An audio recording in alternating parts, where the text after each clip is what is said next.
Adventure in Pipeman on W4CY Radio. Download! This is Pipeman here on the Adventures of Pipeman W4CY Radio, and I'm here with Manuel Gartner-Fernandez from Unprocessed. And Christoph Schulz. Nice, here at Download Festival. Have you played Download before? No, it's the first time. Really? What do you think so far? I mean, we've just been here like 10 minutes or something. We saw the huge camping stuff over there, which, looked huge. But apart from that, we haven't checked it out yet. So Oh, well, there you go. You got a lot to check out, right? Yeah. So tell our listeners a little bit about your band and how you would describe your music. And I don't mean genre. I mean, I like to hear how what the artist thinks of their music. So, band is called Unprocessed, and we're doing very technical, guitar-focused, heavy music. Nice. Yep. What was that one moment for both of you guys that you woke up one day and you're like, this is what I want to do? Wow. I think when I met him and we started like recording stuff, it was like 2012, 2013. We really realized, okay, that could be a very good thing. And especially like in 2018 when we got our bassist and drummer, we immediately thought, okay, that's the perfect lineup for us, and that's what we all wanted to do. So it's a process to find the real people who all want to prioritize the band. Yeah. So that's what we did, and that was a good choice, I would say. Oh, you mean the one moment, right? Like the one moment where it... Whatever you want to say. Oh, okay. I don't care. That's what I said, but whatever you want to say. Well, I think it was like probably like one of the headlining shows where like actually you can see, wow, people are like here from like because of the music you write. Yeah, totally. One of these shows, it was the moment. Yeah, because it's a trip, right? You write music, okay, and you know you like it, but you're not sure if everybody else does. So, like, you come here to a place like Download, and you play a set, and everybody's, like, into it. That's like, wow, right? Yeah, that's true. Because you don't know. And even coming to a big festival like this, you're exposed to a lot of new people. So when they're, like, singing your music back to you or moshing in the pit, it must, like, be, like, insane because you're like, holy shit, how do they even know the lyrics? The one thing that really stood out this year, we went to Asia and Australia for the first time, and we played like our biggest headline shows in China. Wow. You know, we've never been to this place before, like in our whole life. We've never been to this place, and then we've been there and we played in front of like 800 people in, what was it, Shanghai? 850 people or something in Shanghai, and that was nuts. And they do love their music because before COVID, they used to have this guy come from Billboard to his States to the festivals from Billboard China. And I would talk to him, and like, China is so into music. And being an American, I wouldn't have thought that, especially metal or punk music. I would think they wouldn't be allowed to even listen to it there. It's what you would think being an American. Yeah. So it's kind of a trip when you go there, and it's like, holy crap, because I think Asia is one of the best places to play, you know, from what I've heard from bands. I would say it's so and so. We did the whole tour just with flying. We did like 17 flights, which was kind of like a personal nightmare for me because I had flying. So that was like, but no, the appreciation, like the culture difference and like the new people that you meet. And you would never think of like people from so far away would love your music. This is what was really insane. This is really what stood out.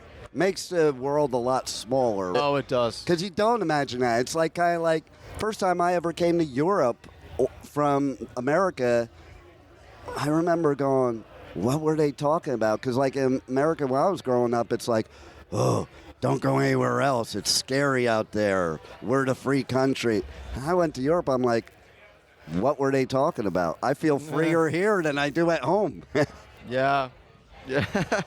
Where are you guys from? We're from Germany, actually. So yeah. For us, like going to the US a couple of years ago was pretty new, as a band, Yeah. at least.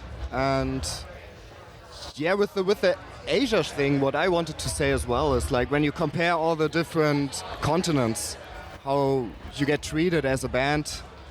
I would say like the Asian countries, they treat you the best in a way. Yeah. And That's what I heard. That's why I was saying that. yeah, it's wild. it's awesome. Yeah, and Europe is fine as well.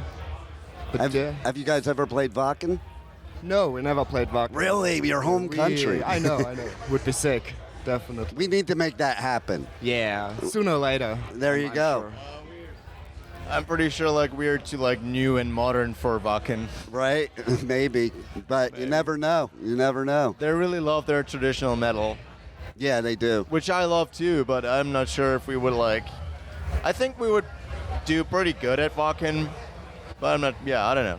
We'll see. And that's the thing too, like another like when you're not from somewhere, you never imagine. First time I went to Berlin, I'm like, oh my God, this is the best music scene I've ever seen. And you're over in the States, you don't think of Germany or Berlin as that.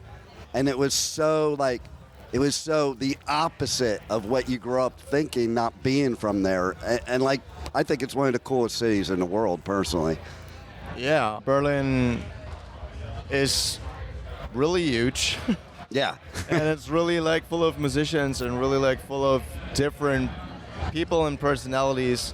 And personally, like Berlin for me is just like, I don't know, like I don't like the city that much. Well, But, usually I mean- when you live someplace, it's kind of Yeah, like that, right? I don't like Miami, and I live in Florida. Yeah, all right. Yeah, no, it's fun. Like especially like for getting your foot to the market. I think Berlin is a great place. Like our bassist, he lives in Berlin and he produced like a couple of like German rap and hip hop artists. So that's the way to go. Like when it comes to Germany. Sure. So now I have a trivia question about your country, because my daughter and son were stationed in Germany in the military. Probably in our hometown then. What's your hometown? Wiesbaden. No, so my son was in, what is it, the Air Force Base. Is it Ramstein? Oh, the Air Force Base is in Ramstein. Yeah. Yeah. But my daughter was in Baumholder. And that's the trivia question. Do you know where Baumholder is? Baumholder. Never heard of that. It's like this little teeny town in the middle of nowhere. I couldn't even tell you where it is. But it's so funny to me that most of the Germans I meet, and I even dated a German from Lingen, and nobody knows where it is. And it wasn't my favorite place. It is definitely old school German. Like you Where go. is it? Is it in the south or? It's kind of like in the middle, and I would. Can you maybe repeat it again? Baumholder. Baumwolder. Yeah, see, Yeah, American, yeah. I All said right, it wrong. sorry. I know Baumwolder, yeah. And like us Americans and the military people, they say Yeah. Baumholder. Yeah, I know. Yeah. So Yeah, I don't say know. it for me so I say it right the next time. Baumwolder. Ah, so the H is pronounced kind of like a VB sound. Like no, there's Wacken? like a W in between there. Oh, okay. And the H is just like for like doing the O longer. Yeah, I tried to learn German. It's a tough such language. a hard language to learn. Like, when I was dating this girl, I was trying to learn it so we could communicate in German, and I was like, oh, this is hard. It's like one of the hardest languages to learn. It's wild. Oh, but it's funny. Like if you read just like the letters, like for example, like when you learn French, everything sounds completely different than you like read it. Yeah. It's totally different. In German, it's quite the opposite. You read it, and you can just like really go through each letter, and it sounds like you would read it. That makes sense, because once I started looking up like on Instagram and TikTok German stuff, I started getting it all. Yeah. And then I was seeing stuff where they were doing that. They would spell it out, and the Yeah. person saying, I'm like, now that makes sense. That's a good way to teach it, you know? That's true. Do you do any of your songs in German? No. We have one, but I don't like it. I love it. Well, you write a lot of songs. Sometimes people don't realize artists don't like every song they write. That's why it doesn't go on the album. What else you got going on after Download, music-wise, tour-wise, any of that? Yeah, we have a tour with August Burns Red. Oh, I love that. It's gonna be sick. Yeah. And also Grass Pop, Resurrection Fest. I might be at Resurrection Fest. I didn't get the approval yet. I did Grass Pop last year because it wasn't the same weekend as Hellfest. But I always do Hellfest every year, so I'm going to Hellfest this year. Oh, okay. But Grass Pop's a cool festival. I think I'm looking forward to all these festivals. It's my first time being at these festivals as well. Really? So, yeah. Oh, It's yeah. gonna be exciting. Also, Arctangent. Oh, okay. Yeah. Yeah, it's fun, too, to go to the different festivals because they're all so different. Mm-hmm. Cool. How do people reach you guys on socials, on the web? Check out your music, your merch, tour dates, all that stuff. It's just unprocessedband.com. Nice. That's easy. That's easy. And then they can connect to everything. Pretty much. Because they have to buy your merch or they can't listen to my show. Well, thanks a lot for being here at Download. And thanks for being on the Adventures of Pipeman. Thank you. Thank you for listening to the Adventures of Pipeman on W4CY Radio.